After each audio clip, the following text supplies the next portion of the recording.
good morning, everybody, and welcome to TLC Live as every Wednesday. Today, my friend Bobby is filling in from Orlando Sanchez, that he is in Montana, but he's going to be with us also in the show. Yeah, he's coming in. He can't get too far away, I know right? he Yeah, can now. He can right, now. But the exactly. good thing the technology allows to connect with him virtually. Today, I want to start with something that it was. It got me not able to sleep, and not only me, but the whole country and the whole world. The mass shooting, school shooting in Uvalde. 19 kids and two teachers got killed yesterday. Um, exactly the day that we were celebrating elections, Right, that we right. were the runoff elections yesterday at 11 something in the morning. 18 years old, got to elementary school with two AR-15 rifles and start just Yes. killing kids. Yeah, it was tragic, and like you said, I mean, this was something that took me completely by surprise. I was involved in the elections and contacting people and doing all of these things, and then it really hits close to home. You realize, as wrapped up as you are in something that you think is important, which is elections, and it is important. Now you have children that will never see the next day. 19 of them, and it is just so tragic. We have this culture of just violence that we need to address. We have to address that, and too many times the left, I don't mean to make it political, but the left blames the firearm. This guy holed up in his classroom, could have used anything and had this tragedy. The thing is what is going on in his head, and what are we going to do about this violence that it just seems like it's growing and growing and growing. I don't know what is going on. I don't understand. I mean, I'm coming from a very violent country, Colombia, and you never heard those things in that country. You Right. never heard those things in nowhere else. It happened in the United States. And this is the second deadliest mass shooting at school after Sandy Hooks in 2012. It's been 10 years after that. In that 2012, it was 20 kids, 6 adults. This time is 19 kids, Right. 2 adults. And the shooter also, well, she's in surgery, the grandmother, shoot the grandmother before Exactly. Right. before doing this. Right. So something is crazy going on, but I believe it was 1990 when they enacted the federal law that created these gun-free zones.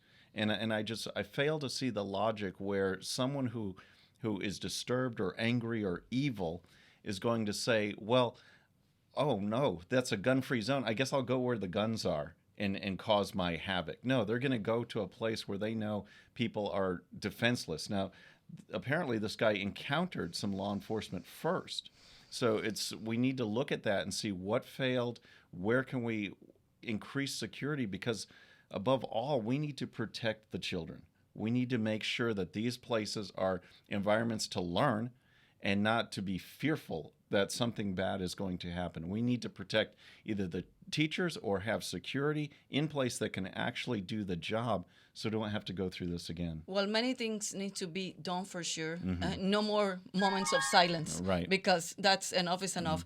And I want to bring Orlando Sanchez from Montana, and I want to hear your thoughts on this, Orlando, because this is a tragedy that touched all the American people. The whole world are on this. And I'm a mother of twins. They're 17 years old. I came home last night, and I was hugging them, and they didn't even understand why. I was like, I mean, I always hug them. And this morning, I mean, it got me sick. I couldn't sleep, and I still have a stomach ache. This is horrible. Well, as Bobby said, you have 19 babies that will never go to graduation, will never go to the prom, will never, be able to marry and have their own children. And I'm telling you, this hits very close to home because, as many of you know, I'm a property owner in the county next to Uvalde. I spent a lot of time in Uvalde, Texas. I have a lot of friends in Uvalde. And it's not an urban area. It's a very rural community, mostly agricultural, mostly Hispanic, very tranquil, very pastoral, and so you don't have those sort of tensions that you see in urban areas. And So I know everybody wants to, there's going to be different spins to this. There's going to be the spin from the public policy perspective. Oh, it's the guns, it's the assault weapons. And I was very proud of Andrea calling it a rifle because that's what it is. Right. I mean, an AR-15 is no different than a 30-06, but I don't want to get into that, the politics of it. I don't think politics fixes this problem, Andrea and Bobby, and both of you can comment on this. Mm-hmm. I think it's more of an indication of a sick society. I'm not a psychologist. I think that there are probably commonalities among these incidences. For example, I think they're mostly male. They're mostly, late teens, early 20s. One could say that a psychologist could say they're isolated. They may be bullied. As a friend of mine commented, maybe raised by single parents, usually moms. So there may be some patterns here. And as Bobby said, I don't care what legislation you pass, or I don't care if you blame guns, this isn't going to stop. As we say in Texas, the horses have left the barn. Even if you outlaw guns, there's still there's probably 200 guns per American out there. So that's not going to help. I mean, it's a matter of a sick society, and in my opinion, and I'm gonna opine. This is a personal opinion, but I don't think social media helps. I don't think having these kids on social media where they see others posting beautiful pictures, like, people think that I have a storied life, that I travel in the mountains and all I do is go fishing. People don't realize that, I have daily struggles like everybody. Mm-hmm. I have air conditioners that fail, cars that fail. I have tragedies in my family. We all have a normal life. But social media only depicts people living this beautiful, California West Coast life. That's not true, but it puts young kids that are maybe bullied, that may be sad, that may be depressed in a situation that, hey, everybody else has a beautiful life. I'm the only guy stuck here. And this is the outcome. I don't know, but yeah, no, you're absolutely right. I think social media, it's not helping. Mm-hmm. The media in general is not helping. Video games, technology is not helping, and also families falling apart. And the way that they've been raising the kids are like. Families are not talking, they're not interacting. You see families at restaurants and everybody's on their phone. Right. And we see parents that just handle an iPad or a phone to their little kids because that's the best babysitter that they can have. Like, don't bother me. And I mean, we need to. I don't know if this problem it can be fixable. I don't know how long it's gonna take. But I am sick seeing this. No, I mean, and being a mom and seeing my kids and going to school, a place that they should be safe, and it's not. Yeah, and absolutely. Yeah, government's not going to fix it. I'm, I don't want to jump in all over the show here today, but guns existed way before. I mean, in the 50s, we had millions of guns in this country. We had shotguns and we had rifles, and we had machine guns.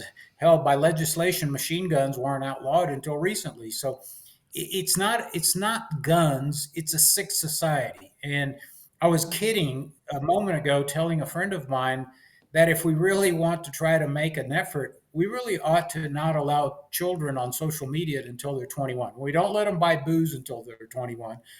Don't let them, vote until they're 21.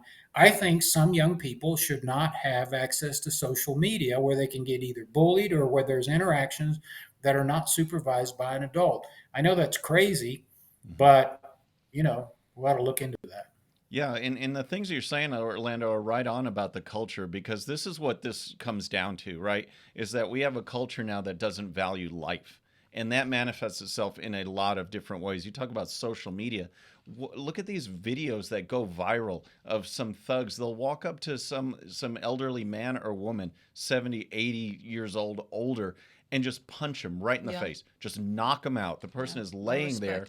They laugh about it, exactly. And then they post it online. It's not even just the act of doing it. It's knowing that they're now going to post that and share that with the world.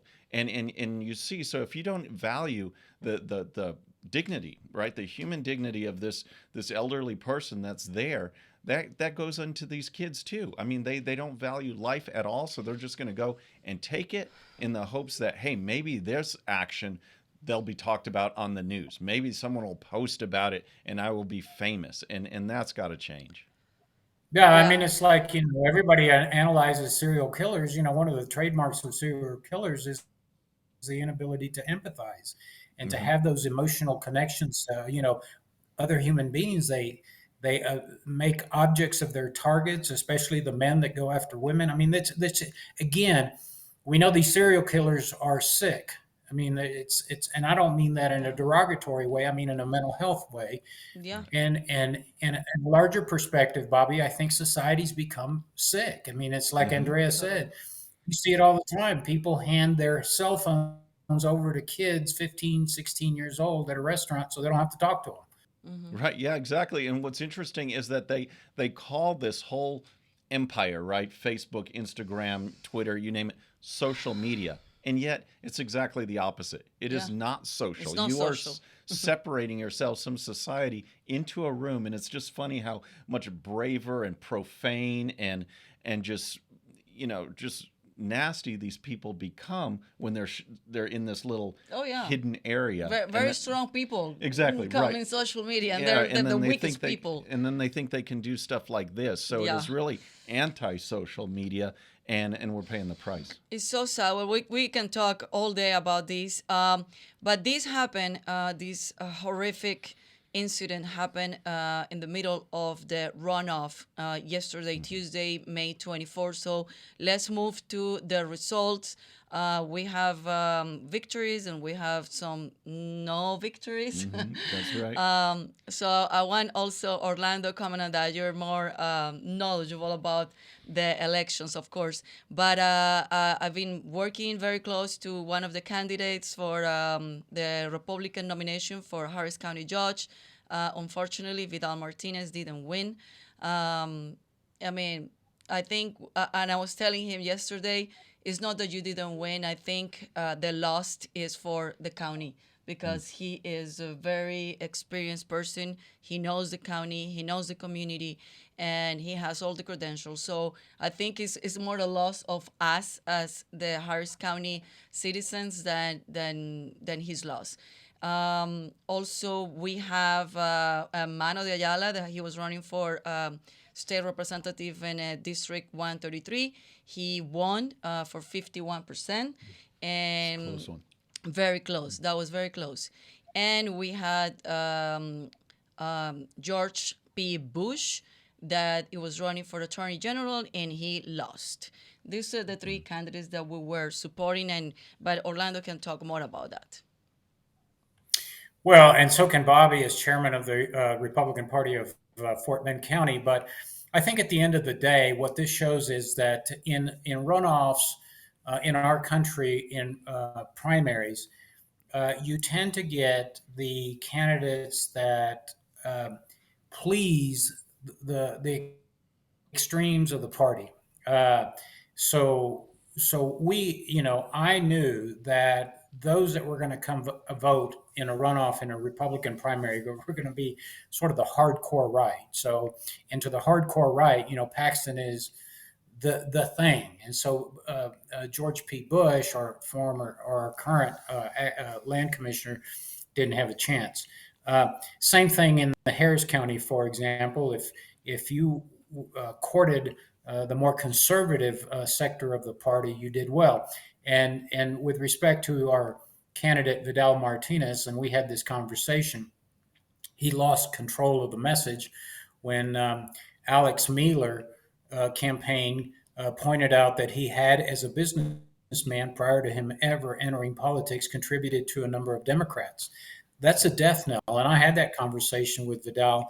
And in a runoff, it's almost fatal. It doesn't even get you a chance to talk about your issues because everybody's concerned about that you gave to Democrats. And I know people say that President Trump gave to Hillary Clinton and several other Democrats, but Trump just was a unique person. He sucked the oxygen out of the room, so the media never focused on the paltry $1,500 contribution he gave to Hillary. They just talk about his bombastic behavior, and that dominated the news. Unfortunately, for Vidal that just, it got away from him. And but we're very proud of Mano de Ayala, another, not another conservative of Hispanic descent. Mano is a graduate of the University of Texas, but his parents came from Cuba, so we're very proud of him. But not because of his, heritage. I'm proud of him because he is, the typical child of an immigrant who works hard, gets an education in this country, makes a contribution to society, raises a family, pays his taxes, becomes a business leader, and then becomes a leader in society. And this is not only to the greatness of the immigrants and the opportunities that they have in America, but it is also, again, as I've always said, the greatness of America, that either those of us that are immigrants or children of immigrants have such tremendous opportunities in this country. So glad the election's behind us. Let's forget about all the sourness that occurred between, in Harris County and in other counties. It's time now to focus on November. It's time to get the conservatives back into office in Harris County, and it's time to keep Texas red. And so those are my comments. Thank you guys for having me on the show. Bobby, thanks for filling in for me.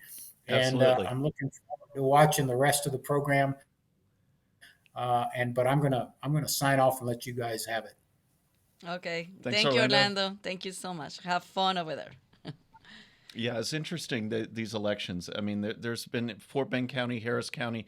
There was a lot going on, and to echo what Orlando said, really, and we saw it. The March primary, the school board elections just a couple weeks ago, and this runoff.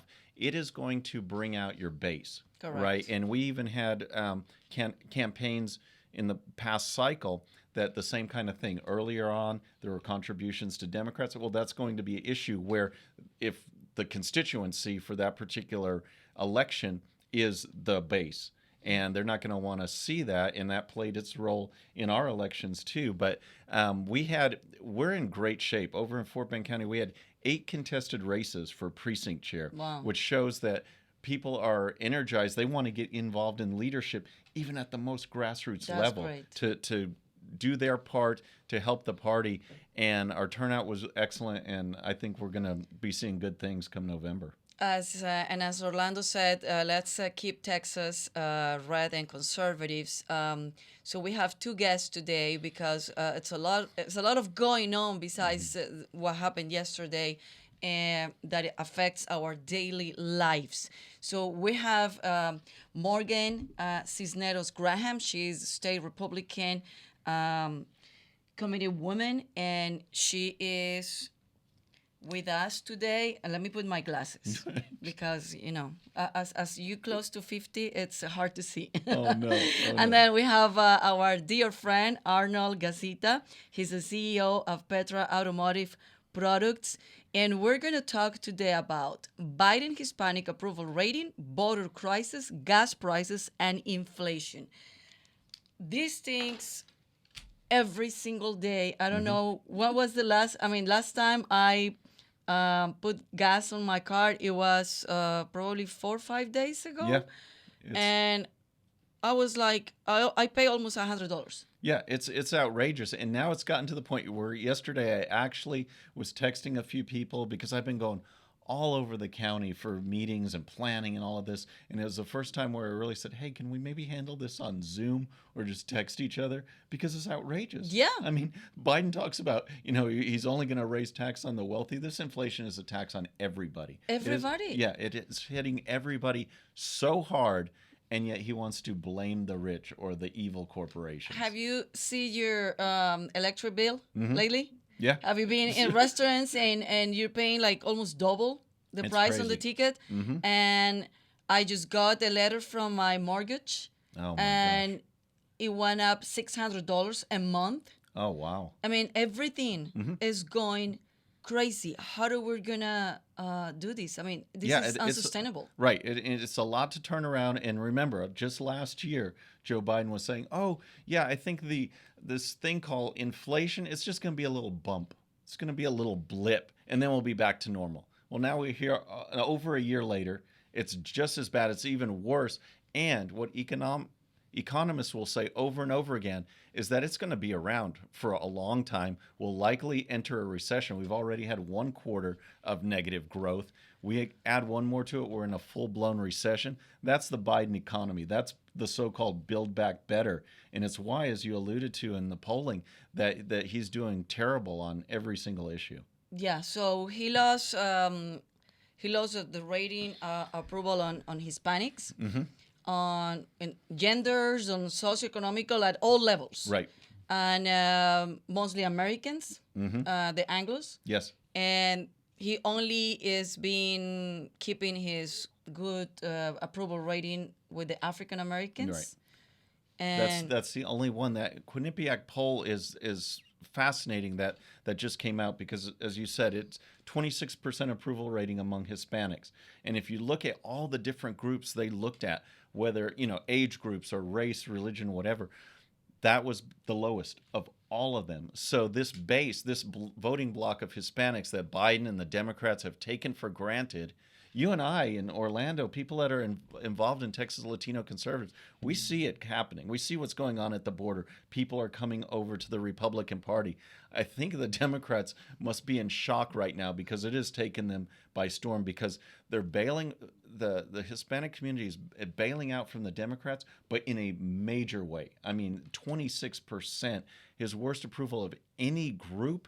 They've got to be just hoping for a prayer that something else changes, because they're losing a block that will keep Texas red for generations. And talking about the border, also the border crisis, it's unbelievable how the cities, the counties on the border are suffering. But this is like a domino effect to the rest of the cities in the states and the rest of the country. So let's bring our guests. I want to bring them both because I want them to comment to Yes, all good these issues that we're being talking with you, Bobby. So let's have Morgan Cisneros Graham. Welcome to TLC, and also Arnold Gacita. Welcome to TLC. Thank you so much for your time. We were supposed to bring you guys earlier, but this we need to talk about this school mass shooting. That is, I think both of you, are being also horrified with this going on in our state and our Uvalde city. Absolutely. So I think that I think Orlando said it very, very, very good. We live in a sick society.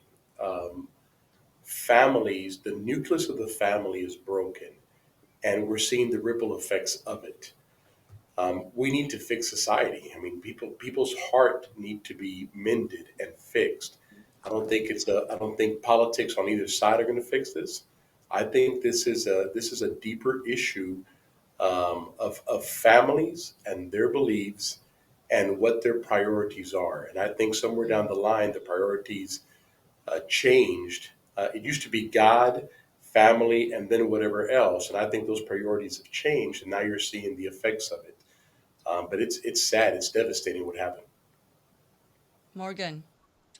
And what's really unfortunate is the fact that we have already the narrative being spun, just like with the Cummings shooting that occurred in Brownsville some years back, where we had a Hispanic student with a BB gun who was dispatched by law enforcement.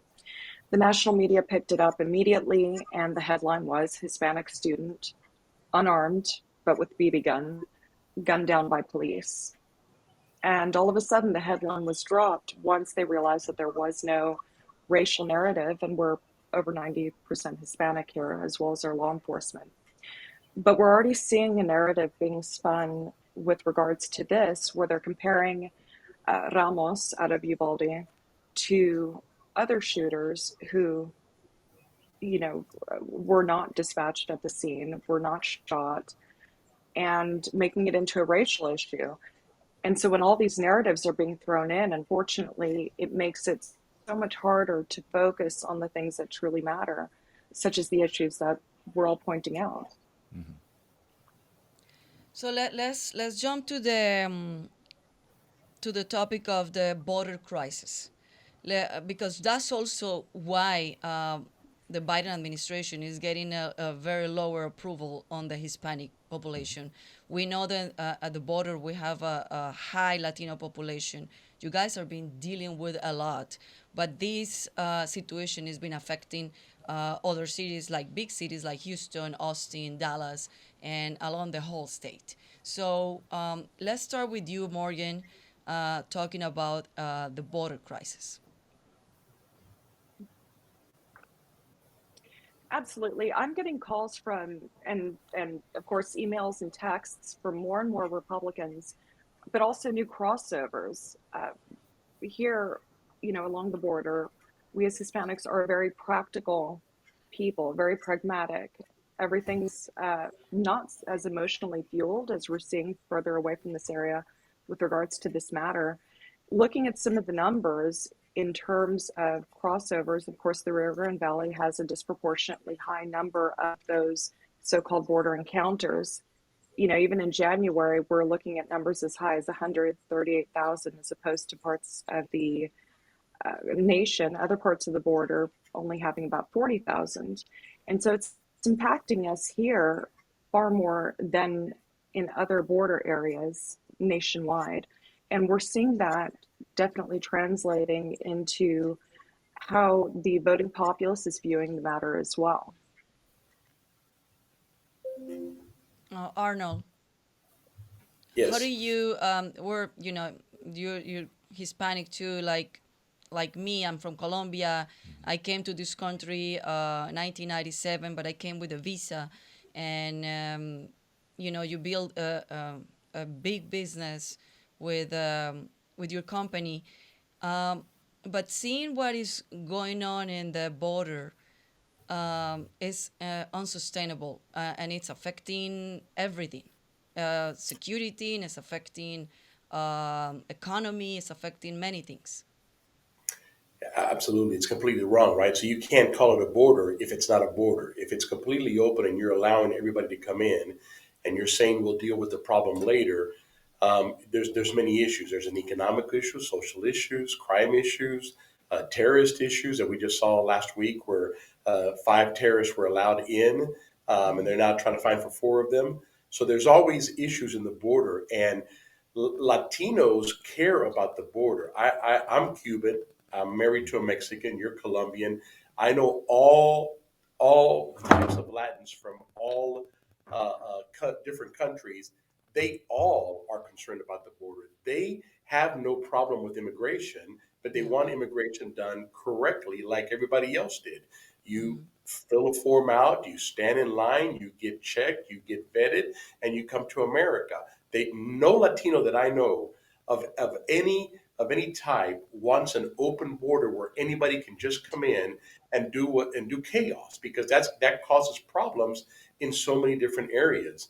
So I think that's one of the reasons why you're seeing the Latinos move towards Republicans and away from the Democrats, is because they are typically family people with family with a character that's law and order. They don't want to be crazy. They don't want to do things illegally. They don't want to do. They just want to be living in peace. So when they see this happening, you're going to see a lot of them leave the Democratic Party. It's insane what's happening in the border. And Right. it's Yeah. and it's costing us. Yeah, absolutely. And I just want to get Morgan's thought on that too, because um, it's just interesting that the Democrats have counted on Hispanics for so long, and they've pushed these policies. We've seen this before under Barack Obama, and the surge, the crisis that we're seeing now is epic proportions. But it's been going on. So, what do you think personally, being down there, was the breaking point? Because now we see 26% approval among Hispanics, more and more voting Republican. What was the final straw there? Do you think that really got the wave going? I think Democrats have taken our people for granted for so long. For example, we had two congressional races, CD 15 and 34, in 2020, where neither candidate even bothered to campaign, both of whom were Democrats, and both of whom now, or at least one of them, sorry, has an extremely strong opponent, and one of them just barely prevailed, just a point and a half apart. And of course, we have both Monica and Myra Flores here in Mm-hmm. CD34 who are going at it Mm-hmm. and showing a level of commitment to our voters that we have not seen from the Democrats ever. And now the Democrats are nervous. They're definitely nervous locally, and we're starting to see resources getting poured in. So as Republicans, we need to make sure not only to match but surpass those, because we're still at a disadvantage. Here in Cameron, our voting base varies between 31 and 35%, and those are our Republican voting base. Mm-hmm. And so we really do rely on those right-wing Democrats as well as independent voters to get us above that 50% point. But the breaking point definitely has to do with the fact that we are very, like I said, practical, pragmatic people. The ability to feed our families, education, law enforcement, healthcare, so many other things that go into it. And when we talk about inflation, we also have to remember that government is not inflation proof. So as our costs do go up personally, as individuals, as private citizens, it's also going to go up for universities, for schools, for governmental entities. They too have to put, gas in their tanks when your utilities board is driving around. So all costs are going to be going up. And I think that we as a people understand that here we're far more logical when we approach a lot of the issues that drive us to the ballot box. Yeah, everybody is I mean, it's already costing us a lot of money. Right. We've been already seeing it. So Arnold, tell us about your thoughts as a business owner and how this situation is affecting business and affecting the community in general. Not only the border crisis, but the inflation we're paying. We're paying the price that it's unbelievable. I never saw this before in this country. No, never in my life. I've never seen this before, and I think Morgan hit it as well in the talking about the border crisis and the Latinos going to Republicans. It's not just the border crisis, right? It's the inflation. It's not just the inflation. It's the social issues, right? Like most Latinos are Catholics or Protestants, so they come over and they're concerned about abortion. That's probably third or fourth on the list. But they're also concerned about these social issues. So you have border, you have inflation, everything costs more, they have less money in their pockets. So all this triggers that effect where you see the Latinos moving, not just the Latinos, but the independents are moving as well. So I think it's very bad news for Democrats. In business, it's one of the hardest times ever to run a business and maintain a profit, because every time you order raw materials, there's a price increase. Sometimes before you get the raw material, there's a price increase, and that's if you get the raw material. So not only do you have inflation, right? So an average of almost 9%, but you have raw material increase in cost. I've had probably an average of 22% cost of good increase in the first 5 months of this year, not counting the increases from last year. So you have 22% cost of goods increase. You have almost 9% inflation. And if you can find the raw materials to make the products that your customer wants, the labor now is also more expensive, Oh, yeah. right? So my labor cost is about 30% higher. So just to give you a little scenario, we sold 18% more this year than we sold last year. Our cost of goods are increased by 22%, my expenses by 35%, and our profits are 50% below last year. Think about that. I'm selling 18% more than last year. All of these other numbers are high. I'm making less money than I did last year, right? And we got Wow. to balance it, because my concern is at what point do we keep going up, right? I haven't had a price increase to my customers since January, but at some point I got to go up, right? But where is that ceiling? I mean, like Bobby was saying, right? Okay, well, let's not have a meeting. Let's do a Zoom call. Right. Let's not turn the air conditioning on as cold as we used to. Yeah. Let's Yeah, not and go out Arnold, to you eat two you times a left week. out Let's only do it once. one little point right there too, in all the things that are going up. Biden's big solution to all of this is to raise your taxes, because you as a business owner are certainly not Mm-hmm. paying enough taxes. Yeah. You add Sure. that to it, It's got to come down to be from funneled a down to guy the that's consumer eventually. from a man that's never ran a business. So he Right. sits there Yes. Right. in the White House telling us that we're too profit oriented or have too much profit, and he has no idea what's going on in people's P&L. Yeah, there are companies out there making more money than probably they did last year because of supply and demand, and that's capitalism, right? If talking about oil as an example, if he does not allow us to go get oil, then we have a limited supply of oil, and everybody needs it, so you're going to charge more, and there's going to be more profits in it. There's a way to fix that, right? Drill, drill, drill. Okay, and all of a sudden it becomes down. It's just supply and demand that he obviously and nobody in the administration understands. Right. But No it clue affects at all. I mean, Mm-mm. every no. business is going to be hit with their costs, that are going up. It's going to be passed down to the consumer. So prices will rise. Well, guess what inflation is? Rising prices, less buying power. So all of what they're trying to do is just making it worse. Of And course. and no wonder he's suffering in the polls so bad. And then It will it's feel so like easy to blame Ukraine situation. It's so easy to blame the pandemic. So he's blaming. Putin's the problem. He's the villain for everything. Yeah, according to Biden. it's like Right. I don't understand. I mean, he's blaming everybody except his own Himself. administration. Right. But nobody's buying it. Even the Democrats aren't buying it. Independents aren't buying it. The Latinos aren't buying it. That he can say that all he wants, but this was here before. There's a big issue, and this administration has lost touch.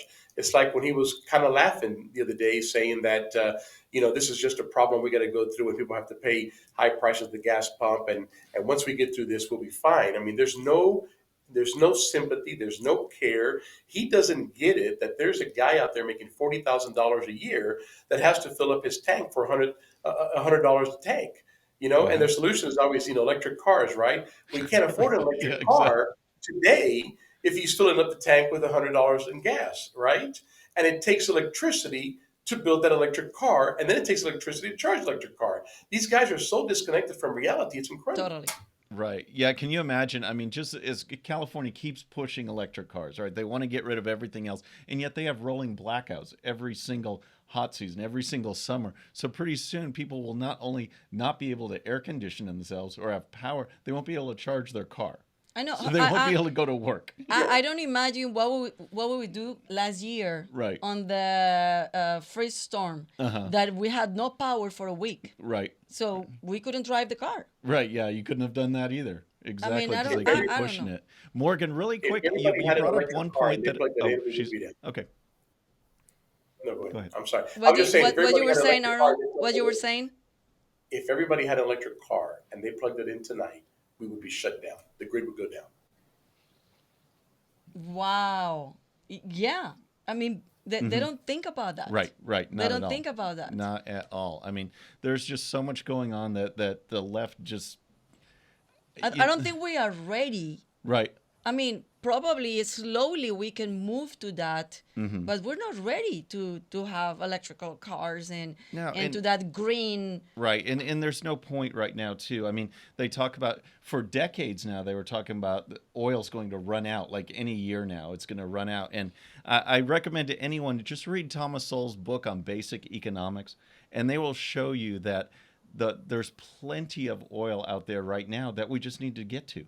We just need to drill. Some of it we don't get to because of the economy. It's not profitable. When it is, we'll go get it. But we have plenty out there right now. And Biden's lack of not only domestic policy, but foreign policy. The Saudis and people in the Middle East, they're not making it easy on us. They're driving up prices too, and he won't let us drill. And then he actually praised the high gas prices the other day as some kind of great, pain that we're going through to get to the green economy. And like green energy just kind of pops out of nowhere. There are actually protests in Portugal in a forest right now because it happens to be one of the biggest deposits of the minerals that are needed for rechargeable batteries. And so now you've got classic left wing. Do you get the rechargeable products or do you save the forest? And they're battling back and forth. So there's always a cost to developing or delivering anything, and the left just ignores that.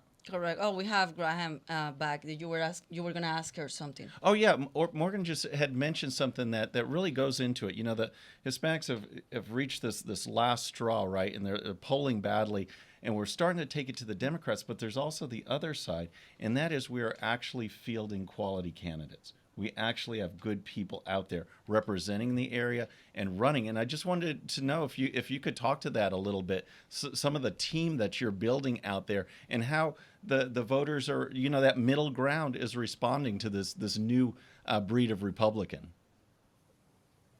Absolutely. You know, the infrastructure in the party alone has grown tremendously. For the first time, we've had contested precinct chair races in our county party, which is something we don't oftentimes see. Mm-hmm. There's much more interest, and there's also much more commitment that people have to get their hands into it and to also learn more. You know, in 2016, we did have a fairly good sized slate, but the difficulty that they faced, at least in Cameron, was generating that interest and also getting people to listen to their message. But now we're noticing that voters, even Democrats, are listening. Their ears are open, their minds are open. They're not happy with what they're currently seeing. And that's also happening here at the county level. One of the things that I've always believed, at least when it comes to driving turnout, is that when you have local candidates, even if they're running for federal office or what have you, it motivates people more to go out as opposed to, say, a statewide candidate who's not from the community. And so we're seeing a lot of that translating into increased interest, especially when we have such amazing, or what is being called the pink wave, such amazing, strong female candidates. We have Jamie Lopez, Myra Flores, who are really out there and have this excellent way of appealing to people. We also have a very strong county judge candidate who is the only Republican to win countywide office in Cameron since Reconstruction 3 times, and that's Carlos Gascos. He's on the ballot as well. And so when we have all of these strong contenders coming together, and you know, county commissioner candidates, JPs, when we have that really good foundational infrastructure, that speaks very, very well. You know, what we're going to be seeing more of, I believe, is Republican involvement in foundational races like school board and municipal levels. And once we have those foundational levels in county offices, that means that the Democrats will no longer control our elections, control the conduct of their elections. I'm also the county party chairwoman here in Cameron. And, you know, I'm actually the first Hispanic female county chair that we've ever had in Cameron. And so we're seeing also a demographic shift. We're noticing that when it comes to our county executive committee, it's going from being disproportionately of a more Anglo-centric makeup to being far more representative of the community, which is what we need. You know, and also just more resources coming down from state entities, from the party, from also state officials, because we're used to so many resources being siphoned from us. It's really hard for our candidates down here. You know, we have donors who will send tens of thousands of dollars out of our area monthly to state and federal officials, and none of it gets reinvested in us. And a dollar goes a lot further for a local candidate than, you know, or a local who's running for office than it would for, say, you know, the Abbott campaign or a senator's campaign. So we are seeing much more enthusiasm, much more excitement, but also much more receptiveness from the average, you know, voter, the average person. And we're also seeing folks coming out to vote who have never voted before. I actually just spoke with a woman who's 55 years old and has decided to get involved and vote for the first time. That's You know, awesome. better late than never. Yeah, Yeah. exactly. Yep. Well, Morgan, as a new county chairman, I'm looking forward to working with you. I think it's going to be a really great year. But part of what she said too, you know, that we see the excitement here in Fort Bend County, and people are getting involved. And in the county, Fort Bend is the most diverse county in the entire state, and we have a leadership team and precinct chairs that reflect that. And people see that in their community, and they say, well, man, we're seeing the left. You know, we see what Joe Biden's doing. What's the alternative? Well, now we're actually out there in the community showing them what we represent: strong families, safe communities, opportunity for all. These are messages that resonate with the middle ground, the people that will determine elections in Fort Bend County and places down in the valley in Cameron. And they're coming over our way.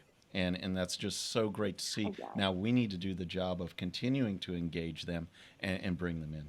Engage them and Oh, yeah, that educating them. affirmative. I think it's very important to keep educating our community, because I think it's a lot of first of all, the media is doing a horrible job educating our community when it comes to elections, politics, and everything that matters to us, because that's what affects our daily life. They're doing a horrible job. So we need to, as you guys are leaders in the community, and us, that we can send a message, we need to keep up going and sending the message to people, educating them, and highlight the importance of participate in the elections and voting. Before we used to say, I remember my time at university, I was like, the Hispanics don't go and vote. Right. Now we're seeing Right. them Right. voting more. Not only the new generations are more aware that they need to participate, but I think the new immigrants that becoming a U.S. citizen like me, that also more aware that we need to vote and participate, because that's the only way that we can change things. Because if we want to complain, we complain because we want to vote. If we don't do that, Exactly. how are we going to complain? And as Morgan said, the importance of these local elections. All right, so now people are getting engaged. They don't just want to complain; they want change. Well, Correct. if you're tired of the indoctrination and what's going on in the schools, well, guess what? That's not Congress. That's school board races. Yeah. And so get involved in there. You want to change, you care about election integrity, you want to change that, get involved in the county level. There are so many races that make a huge impact. And those are the people where we need volunteers and great candidates. And that's where we're starting to see. We saw it this 2 weeks ago with the school board races across the state. People are coming over our way because we deliver common sense and wanting to put power back in the hands of parents and not left-wing activists. Yeah. Another thing that I want to address with Arnold as a business, I've been seeing, and it's so sad. I have a friend that he just bought, for example, a BMW, and like 2 weeks later, his tire got a nail, and then he need to replace the tire. So they told him, we don't know, it's out of stock. We don't know when we're going to get a tire. wow. So he's not able to drive the car. And also it's a lack of employees. And I've been seeing all industries, not just the restaurants industry, all industry. We don't have a staff. We don't have people. We don't have materials, construction. Like, what is going on? And the blame is always on the pandemic. I mean, Yeah, I know. I think I get tired of people blaming the pandemic, right? And it obviously wasn't the Ukraine war. We were at a restaurant the other day, and the service was taking a long time, and the manager came out and said, "Look, we apologize, but 50% of our staff did not show up today." yeah. I don't know how these people are making a living.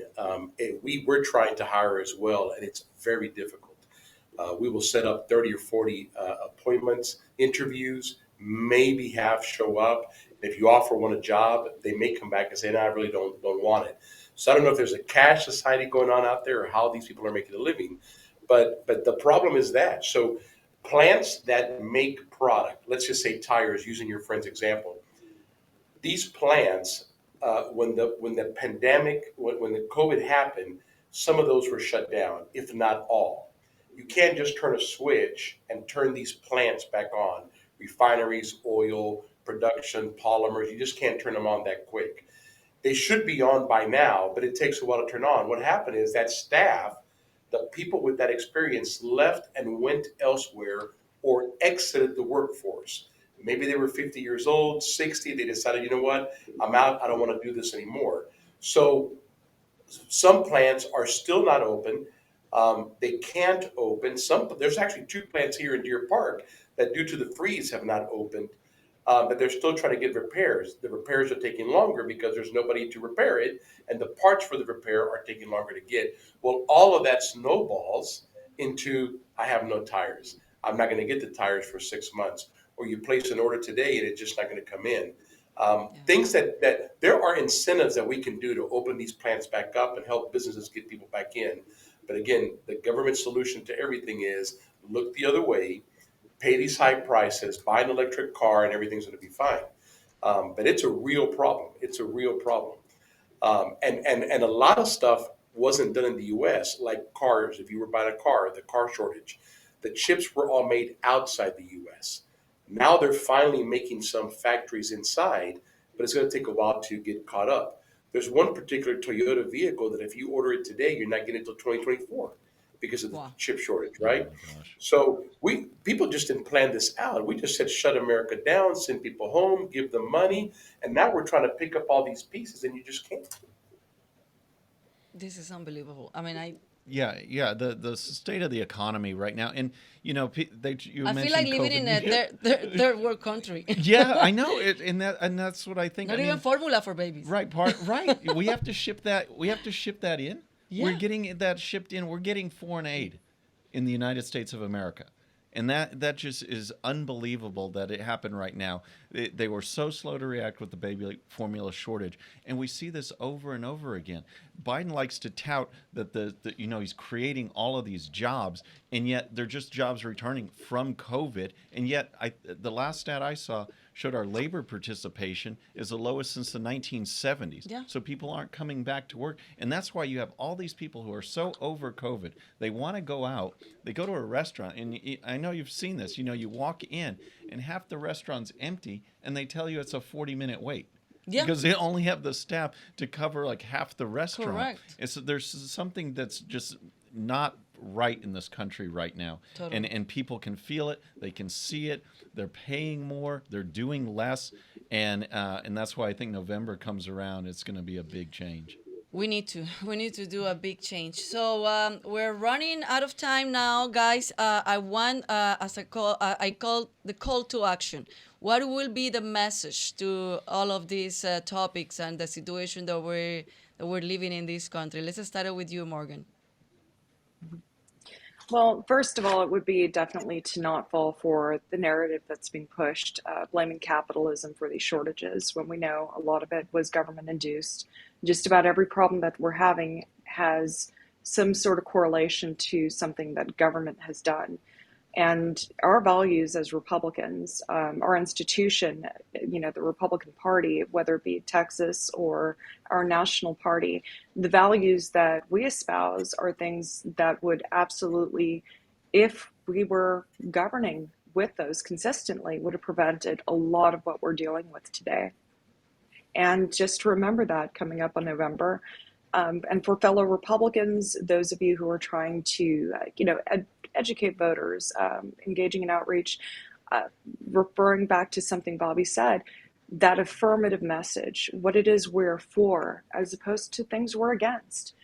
Those are things that definitely do appeal to voters far more than focusing on just the failures of our opponents. Arnold? Yeah, to add to that, I think the message we need to give Latinos, if we're talking particularly about Latinos, is the Republican Party is a party of family. It's a party of integrity. The Latinos want to have the opportunity to work and live the American dream. This is the party for that. The Latinos also are, like I mentioned before, they're usually faith-based people. They're not progressive social thinking people, right? They believe still in principles and Bible and God. And so I think our message needs to be that the Republican Party is not the crazy party. It's the party that's going to give you the opportunity for you to go out and work hard and do something in America. Not the party about handout, but the party about opportunity. It's also the party that conserves your family rights. Great. And tell us about your website and if people want to reach out to you and your products. Yeah, absolutely. Our website is petraautomotiveproducts.com. Please come in, take a look at us. We are really a professional industry. So we sell to professional installers and they in turn sell to the consumers. So dealerships around Houston, if you walk into a dealership, you need service on your vehicle, ask them if they're using Petra. If they're not, tell them to get Petra. Okay. Great. Well, Arnold, muchas gracias por habernos acompañado. De nada. Gracias por tenerme. Morgan, thank you so much for your time too. No, thank you kindly for the invitation. You take care. Wow, Thanks. well, a lot of things going on, and thank you, Bobby. Sure thing. Thank you, Bobby, for your time. Yeah, I love being here. It's a lot of fun. I know. And thank you, everybody, for being with us, and our prayers with the families and the victims in the Uvalde mass school shooting. My heart, it's still, I mean, I can't believe that this is still going on in this country. And I wish this is not become like, oh, it's another one. Right. And it's another one, like a normal, because this is nothing normal about it. Absolutely. Absolutely. Thank you so much, guys, and we'll see you next Wednesday. And please visit us in TexasLatinoConservatives.com, TexasLatinoConservatives.com. Become a member. Help us to help. Nos vemos el próximo miércoles.